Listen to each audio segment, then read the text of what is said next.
If sex outside of marriage is wrong and a sin, why did Adam and Eve get a free pass?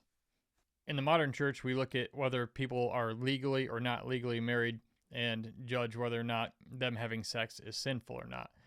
But when Adam and Eve were around, the first people, is what we're told by the Bible, there was no societal structure or organization to declare people legally married or not legally married.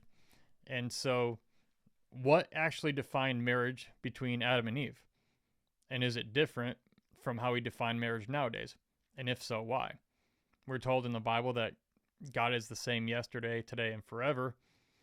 And if back then, before there was any society set up to officially declare people legally married or not married, if it was okay for them to have sex, then why is it wrong for people nowadays to have sex? Or why is it sinful nowadays for people to have sex, according to the Bible, or the church at least, if they're not legally married?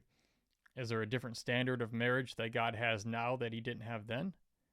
And by the way, I'm asking this as somebody who has been married for 16 years, and my wife and I actually did wait until we were married to have sex. So we actually did follow that. There were some times I really didn't want to, if I'm going to be honest with you, but we chose to do that because it meant a lot to both of us, and we chose to do that for each other.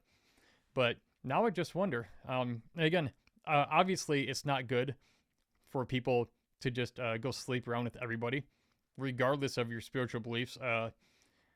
Medically, we know that's not a good idea, and nowhere will you ever go where you'll find people say, hey, just go have sex with everybody.